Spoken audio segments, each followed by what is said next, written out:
Hardly a week goes by without immediate and scholarly reference to the future prospects of human embryonic stem cell investigation. Attracting an equal share of attention are the future dilemmas, some would say nightmares, posed by this research.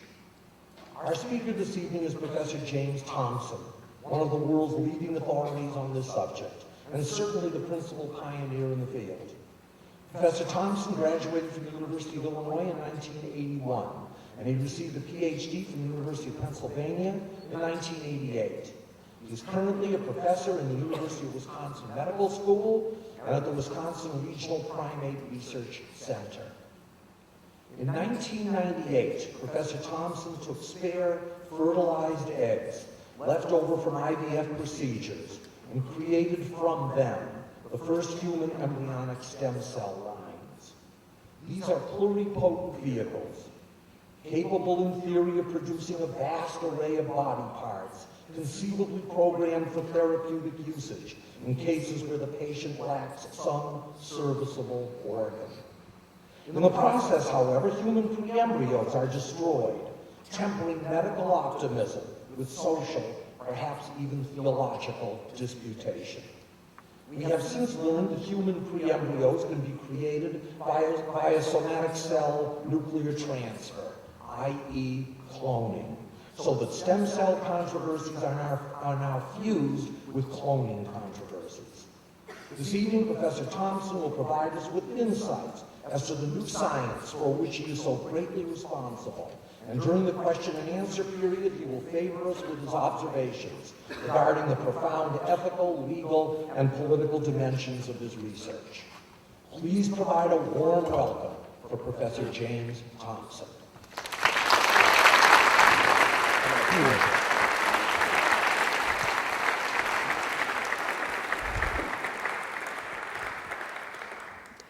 Thanks. I'd like to thank the organizers for inviting me back. The last time I was in this room, I was watching cheap movies on Saturday nights.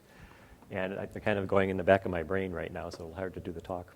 What I want to do is explain what embryonic stem cells are, where they come from, and why I think they're important. And this will be kind of a mixed talk because I think most of you probably are not biologists, but some of you are. So I'll talk a little bit about the work going on in my lab at kind of a biology level, but most of the talk will be kind of a general overview. So to understand where embryonic stem cells come from, you really have to understand only the first week or so of development. And after fertilization, there's a series of cleavage divisions where each of these orange-red blastomeres have the developmental potential. Yes, speak into what you're going to bring it more sense. I want to use this one.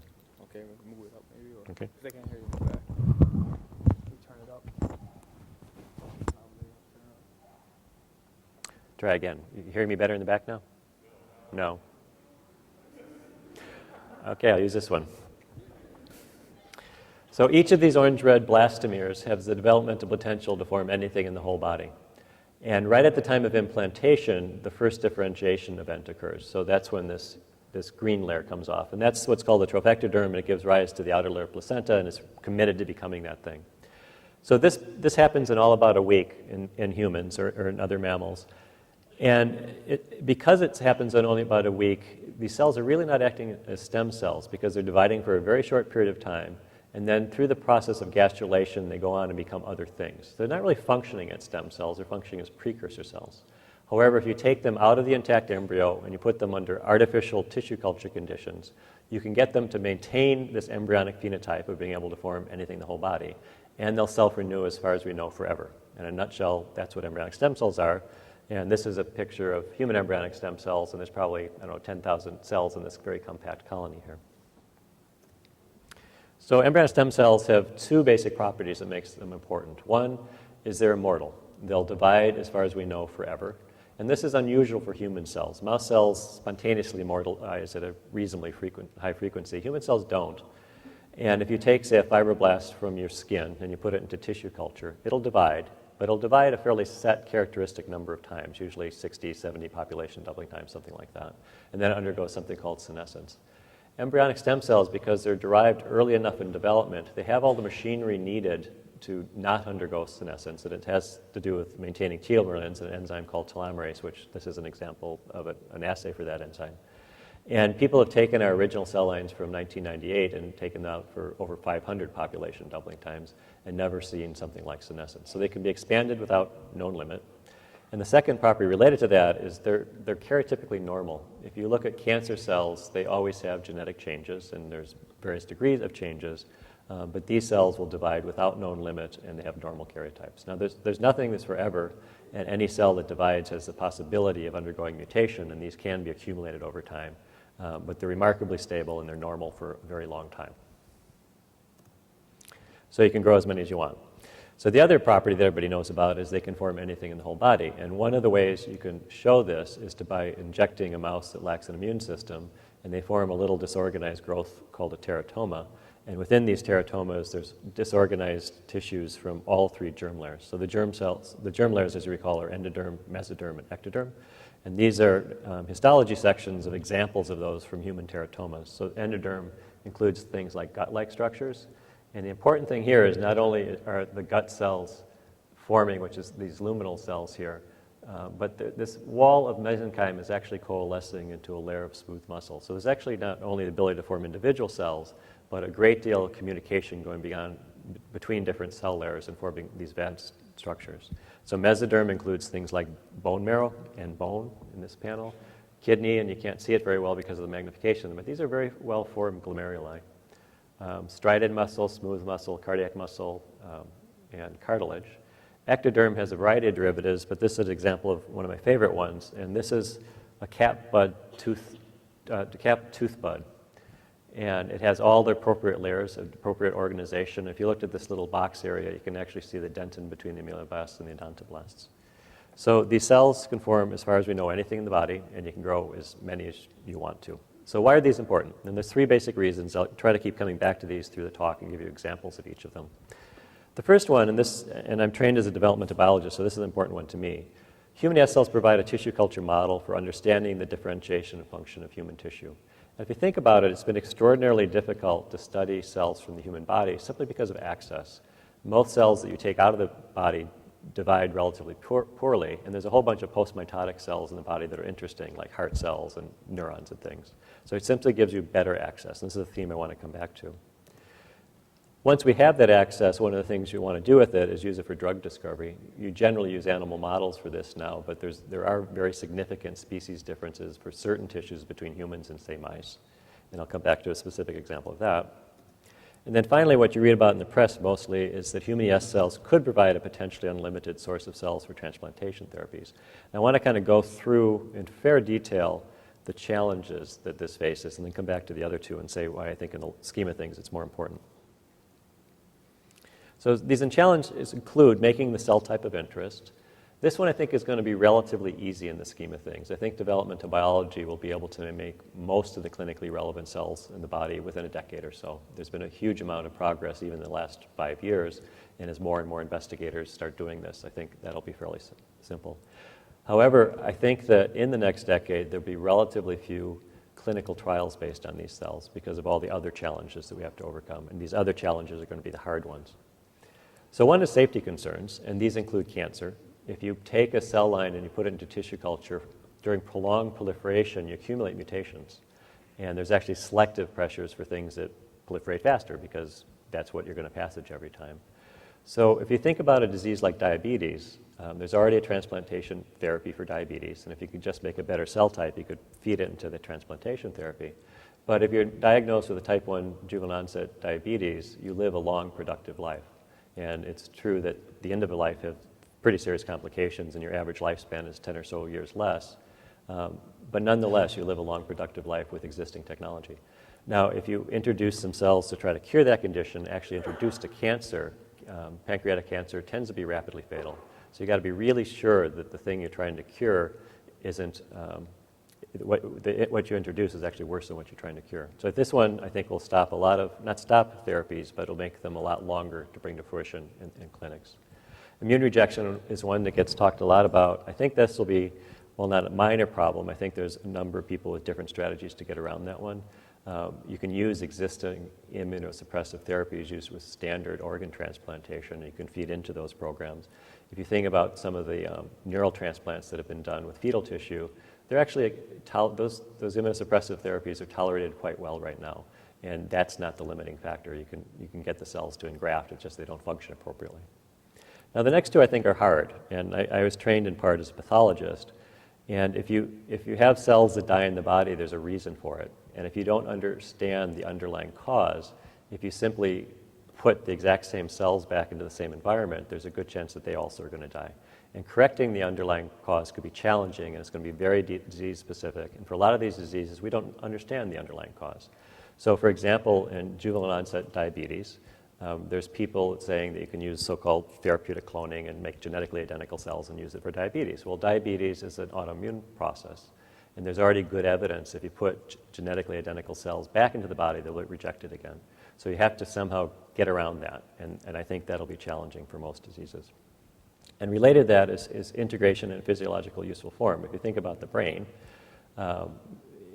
I'm optimistic that someday people think about transplantations to the brain that will work, but it's such a complicated organ to recapitulate all the normal connections and reestablish function might be a little on the optimistic side. So let's talk about some of the specific lineages we can do today and where they fit into these levels of challenges. So Igor Slutkin and Dan Kaufman are two investigators that started off at Wisconsin. Dan's now at Minnesota. He can already show that human ES cells can differentiate readily to, I think, all of the major blood cell types of the body now. I think T and B cells have been kind of hard, but we have some evidence of that. And even if you don't know anything about blood, if you just look at this colony up here, this is an erythroid colony, and it's red not because we stained it with anything, but it's actually expressing adult hemoglobin. In the bottom right is a megakaryocytic colony. That's what gives rise to platelets, and it's actually stained with a marker that's specific to platelets and megakaryocytes. If you think about the red cross, those are the two blood cell types you're actually donating. And some back-of-the-envelope calculations suggest to us that it's not entirely impractical just to manufacture blood products. Already, even with just technicians using standard tissue culture technology, we can generate a surprising amount of blood cells. And if you think about those challenges I went through, blood cells don't have them. So you don't need physiological integration in a complicated three-dimensional way. You can just put the blood cells back in. Cancer's not a problem because both red blood cells and platelets don't have nuclei. MHC matching is not a problem. You just have to do blood typing. So this is one that could be relatively easy. Nonetheless, there's the cost of manufacture is likely to be high, and right now blood products are free except for all the processing charges because people donate them. At the opposite end of the expression and complexity is the central nervous system. So Sushen Zhang at UW and a number of investigators now have already shown that human ES cells can differentiate to dopaminergic neurons at a very high frequency, and this is the neuron that's defective in Parkinson's disease. He can make on order of 30% of a culture dopaminergic neurons. And since you can make as many ES cells as you want, you can make as many as this neuron. And they function, at least in a limited way. Normally, they secrete dopamine and they have an appropriate electrophysiology. Similarly, Sushen can also make motor neurons at a very high frequency, and these are, they express the appropriate repertoire of genes and they have appropriate electrophysiology. And motor neurons is the defect in ALS or Lou Gehrig's disease. Now, if you think about Lou Gehrig's disease or Parkinson's, they're both very specific for specific neurons. But in Parkinson's, where the cell body lives and where the projection goes are a couple centimeters away. And if you really want to reestablish that circuitry back to a normal level, you had to figure out some way to grow along that distance. And in ALS or for the motor neurons, the problem's even worse because these are some of the longest cells in your body. They go from your spinal cord down to your, say, your leg muscles, for example. So even though it makes sense that these grew up from an embryo, it was kind of an all-in-one process thing. To actually get them to do it in the adult, I think will be extremely challenging. So let's talk about one area where I think these cells can make a difference today. And I'll again walk through each of these examples. This is heart disease. And Tim Camp is an MD, PhD that's been collaborating with me on this a number of years now. And heart disease is the #1 killer in the United States and in my home state of Wisconsin. And the prevalence is increasing because our population is increasing. And our healthcare costs associated with one disease is enormous. It's like about $400 billion. And even if everybody signed up for heart donation programs, there's a severe mismatch between the availability of the organs and the need because it's such a prevalent disease. And the adult heart does not have a stem cell. There is some evidence of limited proliferation, but if you have a heart attack, it doesn't repair itself. You get scar tissue. That's the bottom line. So human yes cells spontaneously differentiate to cardiomyocytes at a very reasonable frequency. And we're a little bit ignorant about the underlying molecular mechanisms, but there's straightforward ways to purify these cells. And because we can grow as many of the embryonic stem cells as we want, we can now derive as many human cardiomyocytes as we want. Now, cardiomyocytes, there are no human heart cell lines at all, because again, they're post-mitotic and they don't grow and they don't divide. And there's simply no other accurate human model for this. If you want to study the myocardium directly, what you've historically been limiting to is biopsy material. And the biopsy material is in very limited amounts, and it's almost always from diseased specimens, because that's why they're doing the biopsy in the first place. So it's been very, very difficult to study human cardiomyocytes directly. And there are people that think we can one day introduce these back into the heart in a physiological, useful form and repair heart attacks. But again, if you think about that disease, it's not the cardiomyocytes per se that are defective, it's the blood supply that ended up creating an anoxic environment, and that killed the cardiomyocytes. So you really have to repair it all in some reasonable way to restore physiological function.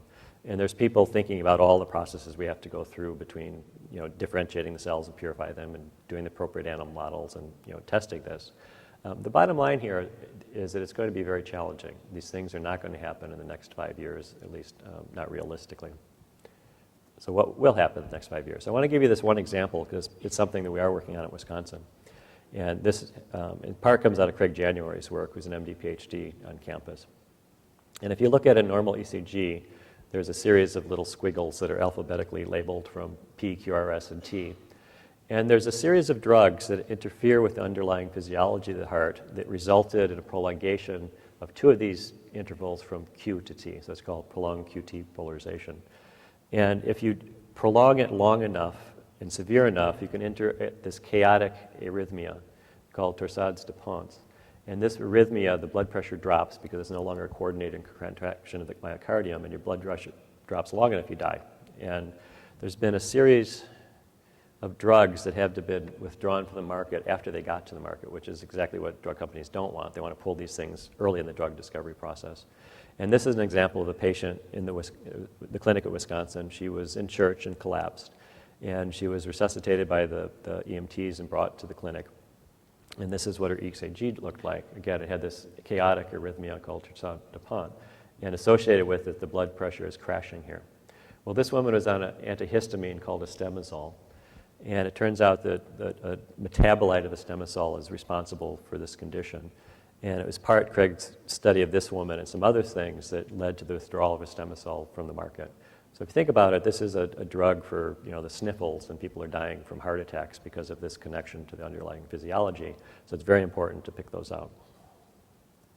And this is not an isolated case. Craig tested a whole bunch of drugs that had problems over the years, and what's listed in this column is the binding affinity to the particular receptor that's responsible for this effect, called a hERG channel, and Craig's developed an ex vivo assay for doing this. And at the top of the list is estemazole, but here's a whole other series of drugs, and all the ones with red marks next to them are things that are already on the market that had to be withdrawn because of this one particular cardiotoxicity effect.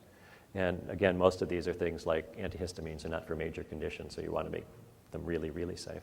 So it's been a major problem. And Craig has designed a particular channel assay based on this hERG channel. It's not in myocytes, it's on a completely unrelated cell line. And it's pretty good at picking up this problem. But you really want to test drugs in the normal human cardiomyocytes to see, does it interfere in some other unanticipated way with electrophysiology. So Tim Camp, another collaborator, has looked at these cardiomyocytes that were derived from human embryonic stem cells. And if you look at different bits of the of the heart, you can see that there's different specific patterns of electrophysiology depending on whether they're from the ventricle or the atrial or the nodal areas. And each of these traces are from different cardiomyocytes derived from human embryonic stem cells in tissue culture, and they recapitulate the normal electrophysiology of different regions of the heart. So all the ionic channels are there and they're coordinating it appropriately. This is a little difficult slide, but the bottom line is that this drug here is a blocker of this hERG channel. And the difference in these two traces represents blocking of the hERG channel. So we can pick that up in these cardiomyocytes and develop a very robust assay about that particular channel's electrophysiology. But it's not limited to this channel. It's any other effect in the heart that you want to do. And I have to, as full disclosure, mention that Craig and I at Tim Camp have founded a company recently in this area because we think it's a very important first application for human embryonic stem cells. So back to why human ES cells are important, and I'll get to the last one now and kind of merge into the work that I actually do. So human ES cells provide a tissue culture model for understanding the differentiation of function in human tissue. And here are two embryos. The left one's a human embryo and the right one's a mouse embryo, and they're sectioned at gastrulation. So this is arguably the most important event in embryogenesis. It's when the germ layers are being laid down. And even if you don't remember any embryology or never had any, if you just take your eyes back and forth and look at, say, the green cells and green cells and yellow cells and yellow cells and go back and forth like that, they don't look very similar. And it turns out that in the early period of post-implantation development, especially in the extraembryonic membranes and the placenta, human development and mouse development is just very different. And each of these lineages have clinically relevant differences. So for example, this green tissue, the trophoblast here, is physically what connects the conceptus with the mother, so it's the outer layer of the placenta. And right around the time of implantation, the human embryo secretes a molecule called chorionic gonadotropin, and that's the molecule that tells the mother that she's pregnant and maintains the corpus luteum of pregnancy, and menstruation is blocked. The mouse embryo, on the other hand, doesn't even have a homologous molecule to chorionic gonadotropin. It uses other mechanisms to do that. And if you're interested in the initial events of embryogenesis and you're interested in questions of infertility, the mouse model tells you a lot, but there's certain areas where it's simply not accurate. So I want to talk about one of the things we've been doing in this area. If you look at the right-hand panel, they're human embryonic stem cells in a large colony. And you can just watch this area here. This is a control. A single growth factor has been added here. And you'll see over this 2-day time lapse, there's a synchronized wave of differentiation from the outside of the colony towards the inside. And this is with adding a single growth factor. And it turns out, unusually for embryonic stem cells, this turns out to be one single cell type. So it's synchronized and it goes to a single cell type. So it's a nice model. And the question is, what represented that? What kind of cell type did that represent? And in collaboration with Pat Brown's lab at Stanford, we did a lot of microarray analysis looking at the genes that expressed over time in this tissue. And this represents those results. And you read this by the time scales across here, so it's like 0, 3 hours up to 7 days. And these represent the changes in all the different genes, so red is increased and green is decreased. The bottom line here is this represents trophoblast. And trophoblast is that very special outer layer of the placenta, and the one that mediates implantation and the early initiation of pregnancy. So this gives us a very good model to study some of the events of early human pregnancy. This trophoblast secretes chorionic gonadotropin in the medium, the top panel, estradiols, and progesterone, so it's functional. And importantly, again, if you look at a particular marker of trophoblast chorionic gonadotropin, and this is a FACS analysis, the entire population is shifting to express that particular marker. So it gives us a very good model to study synchronized differentiation to a particular lineage that we can do in very large scale. So there are investigators interested in placenta, and I'm not primarily interested in that, but there are people in my lab interested in that. I'm interested in how this totipotent cell exits that state and becomes committed to something else, and this gives us a large-scale synchronized method of doing that. So again, if you think about mouse development and human development, they're different. And we're extremely ignorant about the early events of human embryogenesis. It's basically all based on analogy to the mouse. A few very limited sections of the Carnegie collection. But you can't directly study that post-implantation embryo because you jeopardize the potential health of the resulting child. And we've never had a good model to study these events before. So this is a brand new window into a model that should tell us how he hopes about infertility, miscarriages, and birth defects. So one of the practical things my lab works on is the culture of human embryonic stem cells. And when we first derived these, they were derived on a background of embryonic fibroblasts from a mouse. And they included serum components and a variety of other components from animals. And at the time, I was deriving them very specifically for research purposes. I figured other people would do them in better conditions. And it turned out that our cell lines ended up being important because there's only a few cell lines in the United States you can use right now, but we didn't know that at the time.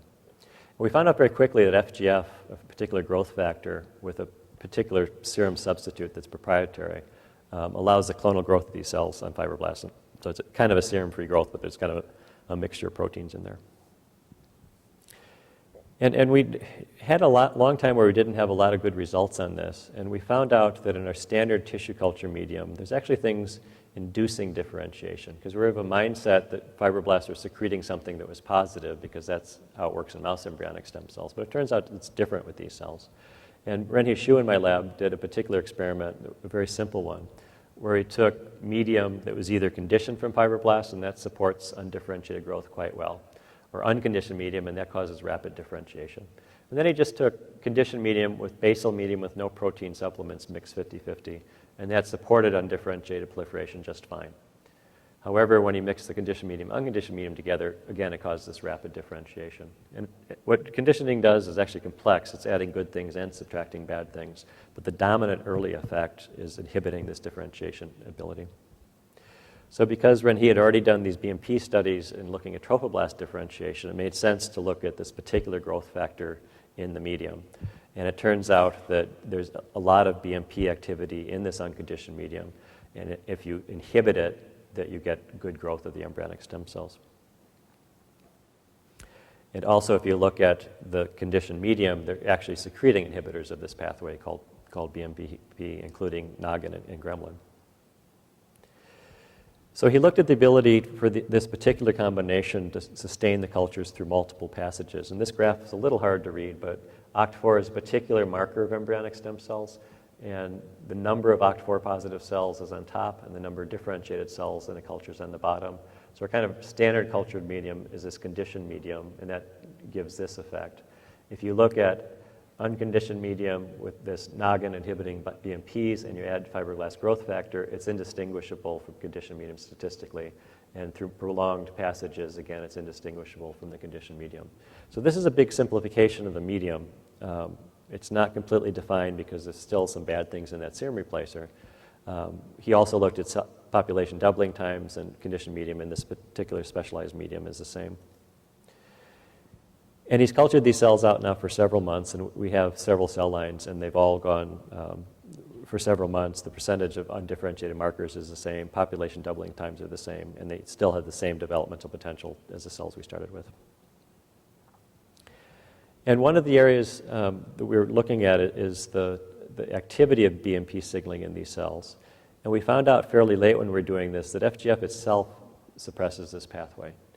And if you look at this, if you go from conditioned medium, adding BMP, and adding more BMP, you see an increase of BMP activity. If you see straight medium and then you add more of the serum replacer, you also see more BMP activity. And this is increasing concentrations of FGF. And all the experiments I just told you were done at this concentration where there's this partial suppression of BMP. But we noticed that if you added enough, it actually completely suppressed the BMP pathway. So we went back and said, you actually need the noggin to suppress it.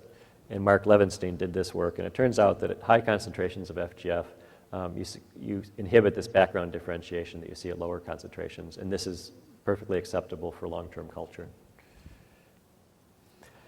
And importantly, if you do a bunch of serial passages where you count all the cells and look at doubling times, the unconditioned medium supplement of FGF matches conditioned medium. It behaves just as well.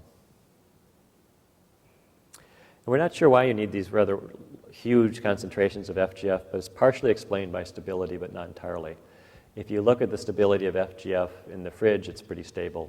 If you put them on cells, it degrades at a pretty fast rate, and conditioned medium dramatically reduces that rate. So it appears that there are things in conditioned medium that binds it.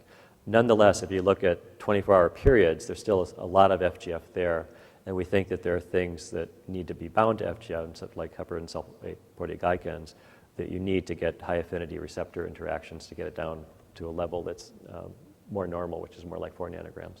So we're now looking at cofactors of FGF signal to get the levels down to something more reasonable. We've also looked at all the comparative analysis between the existing embryonic stem cell lines, their malignant equivalents, which are called teratocarcinomas, and a bunch of somatic cells. And we've identified a core set of genes which are interesting to us to understand this pluripotent state. And there's quite a large list of them, but we're concentrating on a subset of those. But the other thing that analysis did is it gave us all the receptors that are expressed by embryonic stem cells, so we could add growth factors in a more rational way. And these are just a list of receptors. And after a couple years of adding growth factors, we have a pretty long list of growth factors that have a positive effect of self-renewal on these cells.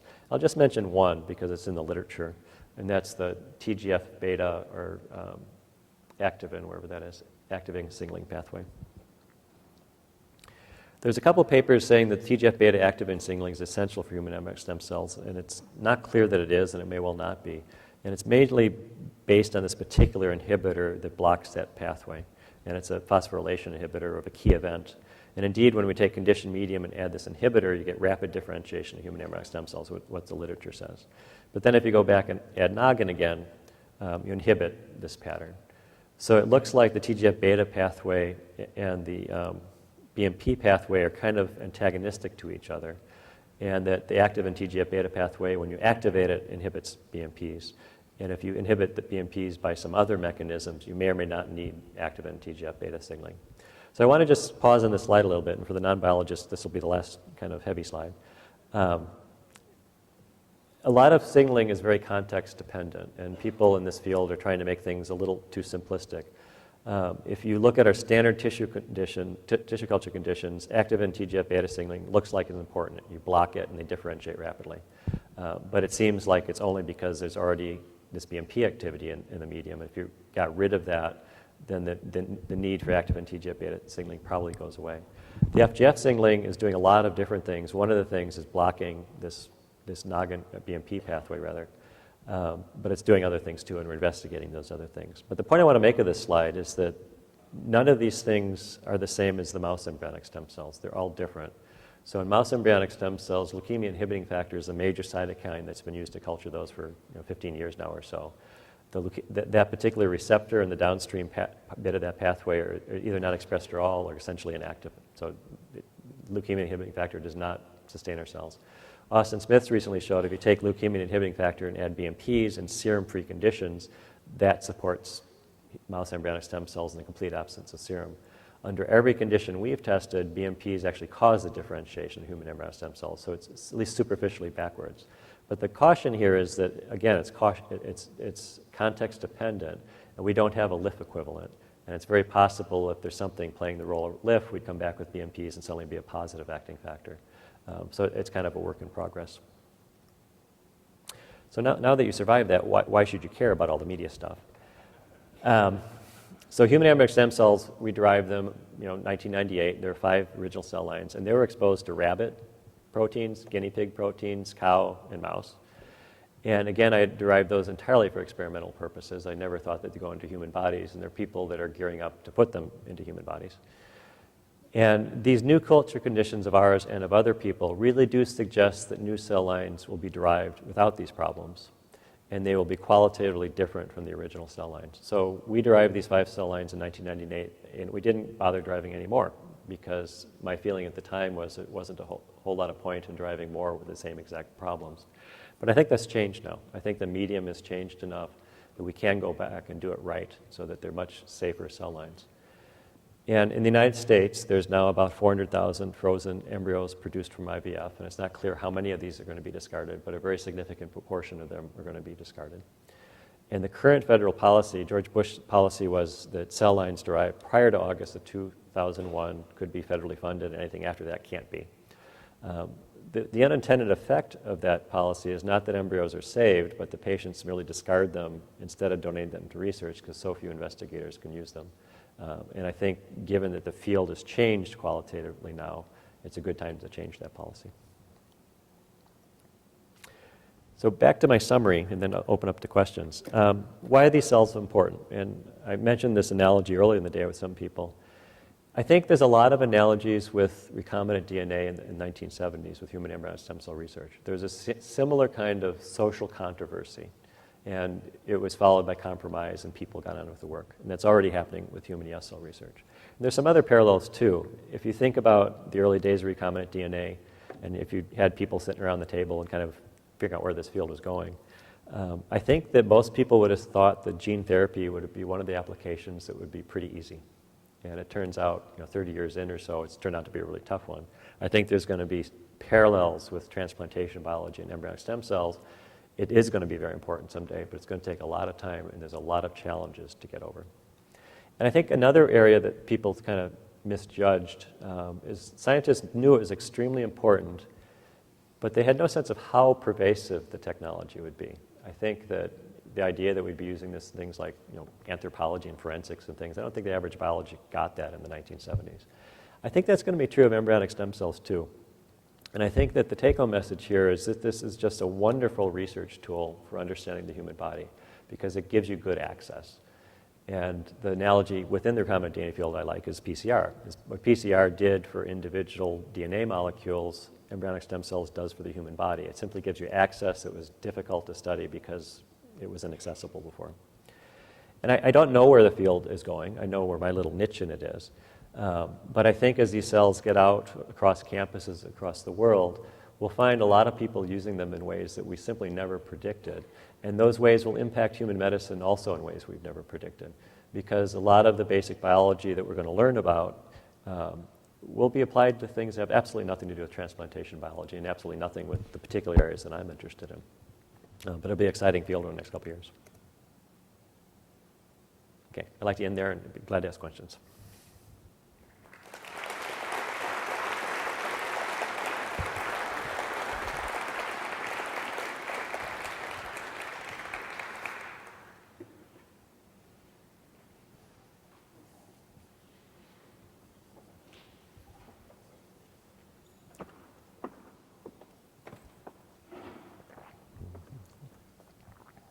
Why don't you folks come down, line up? We've got microphones here, and we can ask Professor Thompson some questions.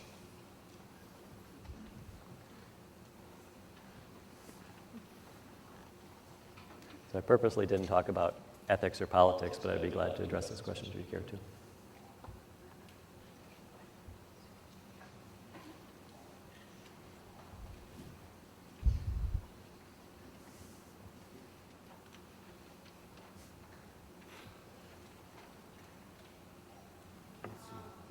Yeah, go ahead.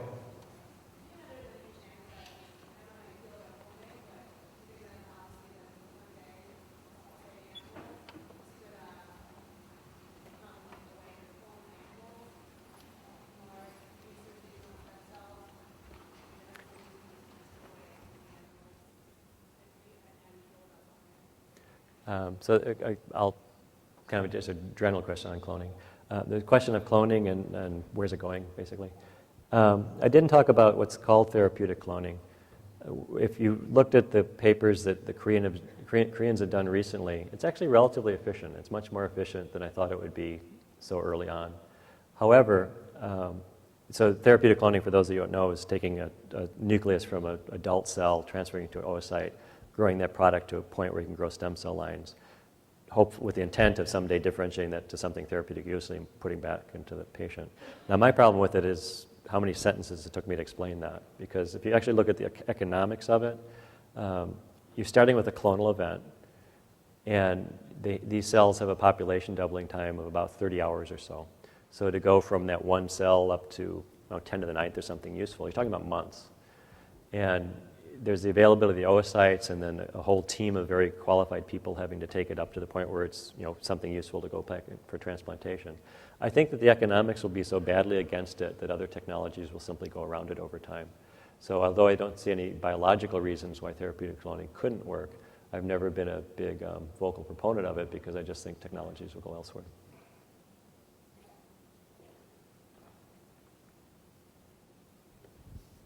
I'd actually like you to explain Why don't the you- slide. Why don't you go to the microphone so the whole world can hear you? Sure. Keynote. Whereabouts? I'd like you to explain the slide in your PowerPoint presentation. Yeah, which one? It's probably about 10 back from the end. What it look like? There's a characteristic tree, I think, at the top, and I'd like you to explain it a little more in depth. Sorry, what was it at the top? There was a characteristic tree at the top of one of your slides. It was one of those. One of these? there was a whole bunch of the different, with the conditioning and all that kind of stuff. This one? Yeah. No, one more back. One more back, a second. Okay. This one? No, it was the first one that popped up. Sorry, I can just, you give me like colors. Yeah. 38? Okay, sorry. Sure. Can you explain Yeah, sure. also the tree on top as well? Yeah, so what this is a collaboration with Pat Brown. And we went after as many pluripotent germ cell tumors as we get our hands on. And these are the malignant equivalent to embryonic stem cells. And they're called embryonic carcinomas. And they have a variety of chromosomal changes. So the idea was that if we saw a shared pattern, it's like shuffling a poker deck, in that if something really important is there, if it was lost, it wouldn't be an embryonic stem cell anymore, or an embryonic carcinoma cell. So we compared a whole bunch of those cell lines and then a whole bunch of somatic cells. And what the little tree at the top is, it's a clustering algorithm for seeing how close these different cell types are together. So if you look, just a second. What's that? I'm sorry, I'm having trouble hearing you. What sort of indexes are you using to figure out how closely or how closely related this also? So this is Pat Brown's tree view program. It's a particular clustering algorithm, which I couldn't tell you on part by part. Don't. Okay, go ahead. Okay, so if you look at the embryonic carcinomas, they cluster right next to embryonic stem cells, and they cluster together. All the embryonic stem cells are very closely related. Seminomas are a different kind of germ cell tumor. They have some similarities, but some differences from these other ones. And there's clusters of genes which are shared with the seminomas, and clusters of genes which are just shared with the embryonic carcinoma cells. And these include known pluripotency genes like OCT4, which is a very specific one a lot of people are interested in. But there's a rather large cluster of transcription factors here. Okay. Over here.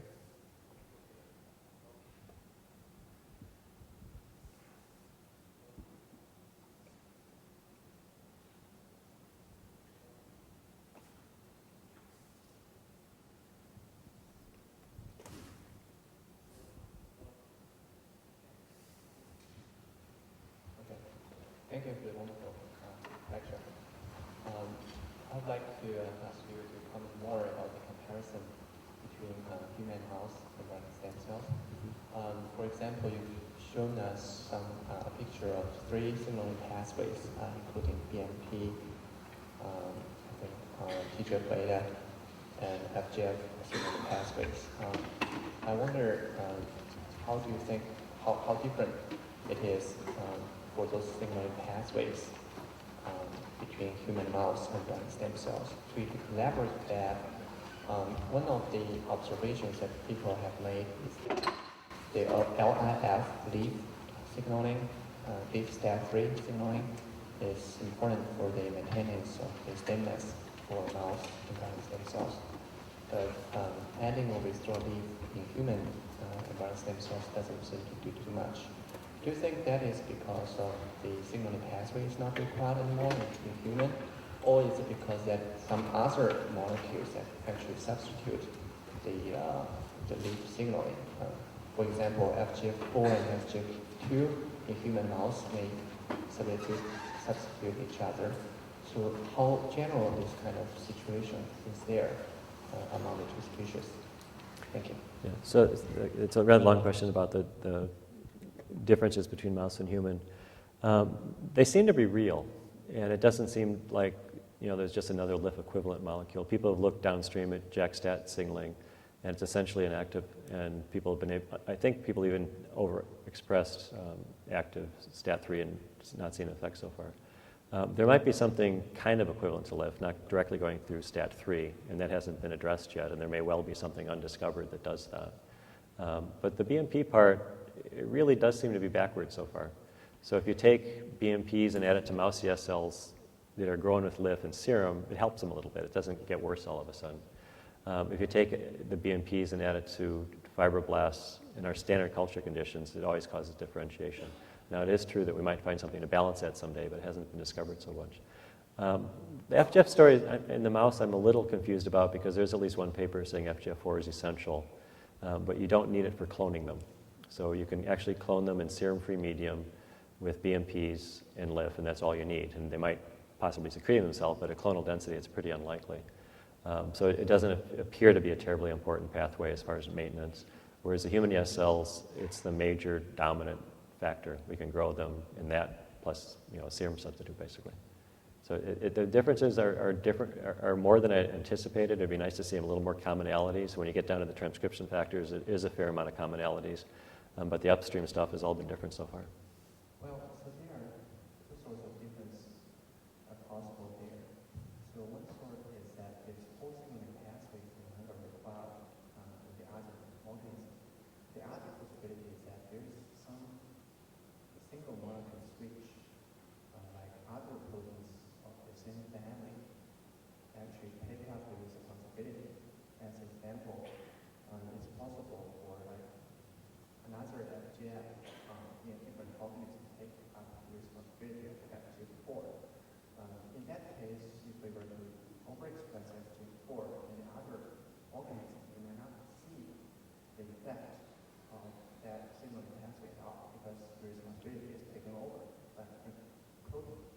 So I'm wondering whether, in a general sense, do you think it's more possible that a whole signaling pathway could be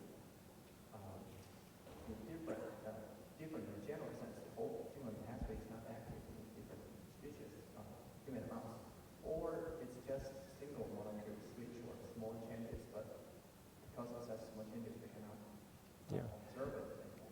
Well, at least to date, it's not looking like small changes. There actually is an open question about whether human embryonic stem cells and mouse embryonic stem cells represent the same cell type. I mean, the markers are different, and just because you start with a blastocyst doesn't mean that you end up at the same stage. And this may recapitulate difference in germ cell tumors also. There's different biology of how germ cell tumors arise in man versus mice, and it could be these signaling pathways just are different. We don't know yet. But it's surprisingly different. You'd like to see them come together in some kind of commonality, and they're not yet. Thank you. So. Go ahead. Professor, I'm Jim Meadows with WILO Radio, and I just wanted to ask your comments on the research findings that are in the news now. I think they were referred to in the introduction to your speech from Advanced Cell Technology and the Whitehead Institute about new ways of producing stem cells without actually making use or destroying, without the actual destruction of embryos. Do you think these processes pose the same potential for research and development as other methods of producing stem cells? Yeah, so I haven't actually seen the reports, and I didn't see the paper this morning, but I'm familiar with them. One report showed that you could take a single one of those blastomeres, which I showed you on the first slide, from a mouse embryo, not from a human. And it was possible under certain conditions to drive embryonic stem cells. There's no reason to expect that they would be biologically different. It's not entirely clear whether you can do the same thing in human, but you should be able to if you figured out how to do it. The problem I have is that when you think about actually how you want to use that, one way is if you actually wanted to store a stem cell line for a child being born through in vitro fertilization, and couples may well want to do that. But usually when you're about to have, if you're infertile, you want to increase the chances of having that baby, and that's the goal of in vitro fertilization. And anything that perturbs the embryo detracts from that goal. So the couples might balance and decide to make such a cell line. However, for the existing embryos that the couples plan to discard, it doesn't seem directly applicable. It's true that you could biopsy a blastomere and derive a cell line, but it still leaves you with the question of what to do with these embryos, and the fact is they're going to be discarded. Are you saying that ethical question still remains, that when working with IVF, that there's always going to be surplus embryos produced? And yeah, it doesn't solve that problem. No. I can see a particular application for it, but it doesn't solve the general problem. If I could ask you one follow-up question, if you could talk a little bit about any research being done in the production of stem cells from adult cellular tissue, and if that, in your mind, has any promise of producing any productive research. Oh, certainly over time. It's a question of we don't know how much time. So there was a paper from Harvard a couple of weeks ago about cell fusions. And it's actually known since the 70s that that works with mouse cells. And this was where you take an adult cell and you fuse it with an embryonic stem cell and look at the product. And that heterokaryon sometimes has the phenotype, the embryonic stem cell. And basically what that is a research program. It's not a finding that's useful yet. It simply gives you a model to show that it is under certain circumstances possible to reprogram an adult cell. And there's a lot of people trying to figure out how to do that. And one day we will, but it's not clear how difficult a problem it is. It might be a very challenging one. Do you think embryonic stem cell research will produce results more quickly? Or it has a broader potential? Yeah, so if you reprogram an adult cell, it will be an embryonic stem cell.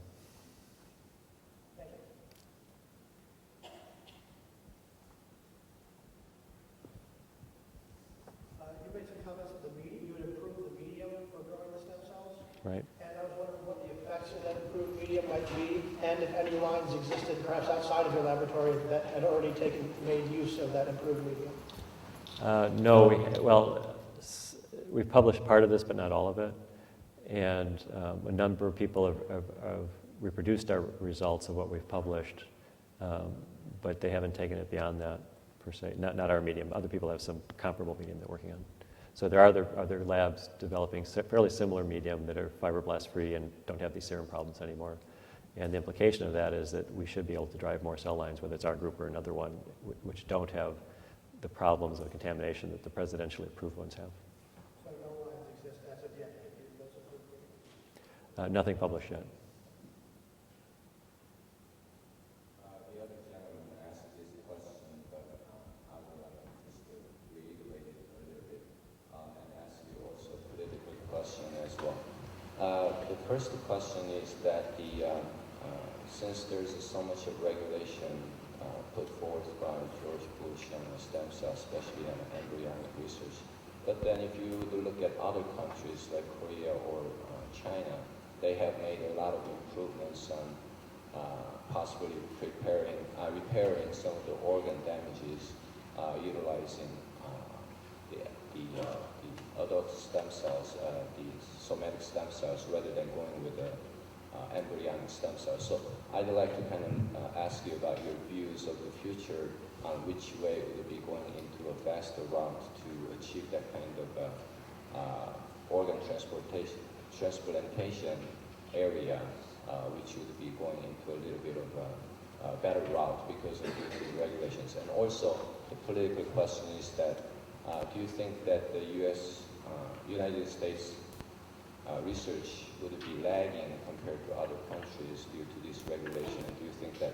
this will change in the future if we change the presidency of George Bush? Or do you think this would be a continuing problem in the future in the United States? So I summarize the first one by saying you're wondering about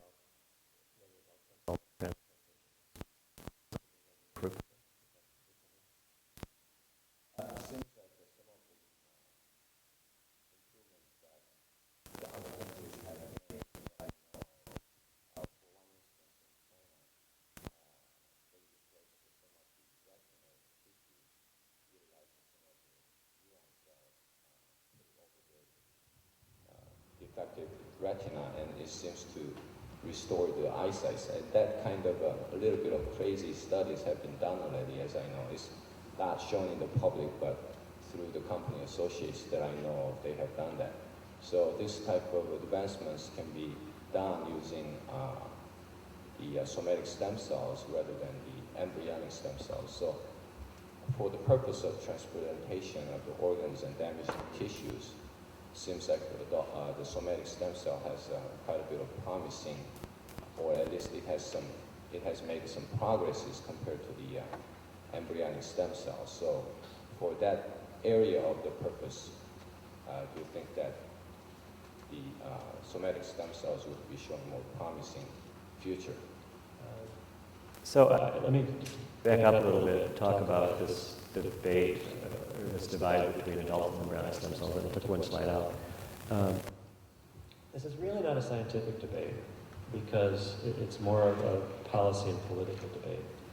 And The analogy I like there as a developmental biologist, if you study C. elegans or Drosophila or Xenopus or mice, and you wouldn't argue about which one's better. You'd simply choose the best one for the particular question you're asking. This is the same thing, is that there's some things for which embryonic stem cells give a better model to ask those questions. And I don't know whether at the end of the day it'll be more practical and cost effective to transplant adult or embryonic derived stuff. But I guarantee you that those therapies will come quicker if you allow researchers to study both embryonic and adult. And people are doing that already. People that predominantly study adult embryonic stem cells using human embryonic stem cells is also going back and forth and choosing which one's most appropriate for which question. And I think I don't have a good crystal ball about what therapies will be derived from human embryonic stem cells, but the fact that you can grow them in sustainable and limited amounts pretty easily is a pretty big powerful thing. And it might be possible to do that with adult stem cells at some time, but for most adult stem cells you can't. It's actually very difficult to grow them in therapeutic volumes. It remains to be seen how they'll change. Your second question is about the politics of the United States versus the rest of the world in embryonic stem cell research. There certainly are very huge investments being made in China and Korea and Singapore and elsewhere. And we'll just be one of the players in the future. I don't think, it's not clear to me that the United States will be the dominant player in this or not. We also won't be left behind entirely. I think we'll make very viable contributions. And I do think that a lot of the current restrictions will go by the wayside when President Bush leaves. But the investments that are being made state by state now are rivaling what foreign governments are investing. And especially if the California initiative goes forward, they'll be a country unto their own, and they have superb researchers there. I actually was considering getting more into the clinical side of gene therapy. Are there any new methods of doing that you're aware of, or how is this being transferred to? Unfortunately, they're kind of different fields for me. There are people that think that genetically modified ES cells provide a good vehicle for gene therapy, but it's unfortunately not what they do.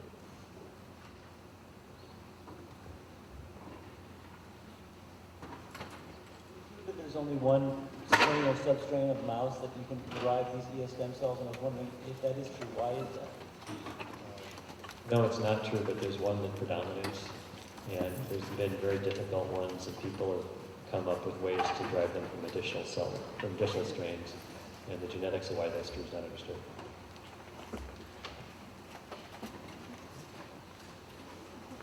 I was wondering to what extent your research or the research of your colleagues has been affected by the federal policy on the ban on donating embryonic embryos. So it's kind of a little bit of a double-edged sword. From 1998 to 2001, there was no federal dollars for this at all. And my university's opinion was that you could use absolutely no federally funded equipment, even if it was on a previous grant. That meant we couldn't isolate RNA and use a microarray facility, for example. So we were basically stopped with very limited funds to carry this out.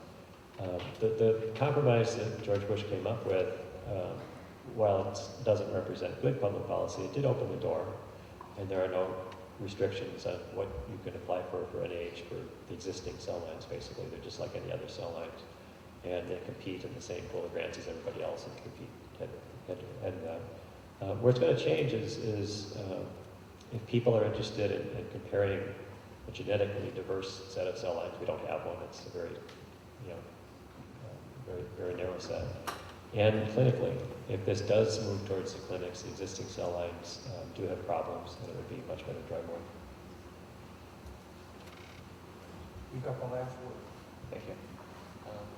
So you did this comparison between embryonic stem cells and teratoma cells for gene selection purpose. I'm wondering why is that of interest to you? Because it seems to me that the teratoma cells are very different. Besides that, they proliferate as much as stem cells. I'm just trying to get some more intuition from you why you think teratoma cells together with embryonic stem cells would be helpful. Could you repeat a little louder? Sorry. You did this comparison between teratoma cells and embryonic stem cells for the purpose of selecting genes. I would like to get more intuition from you why you think this approach is useful in any way. I understand that teratoma cells are still very proliferative, but it's such a mess of different things. No, these are the stem cells of teratomas. The stem cells. So the stem cell teratoma is called the embryonic carcinoma cell, and it's a pluripotent stem cell that can give rise to 3 germ layers, and it's essentially the malignant equivalent to embryonic stem cells. We're not comparing the differentiated stock, just the undifferentiated stem cell. Oh, so the idea is basically to get the genes that show up in common Right. among the two, and that's answer. Because in that heightened self-renewal state, there's still like embryonic stem cells, there's malignant ones, and we want to see what wasn't thrown out, because they do throw a lot of genes out, and we want to see what's maintained. But what's in common? Yeah, we're looking for common elements.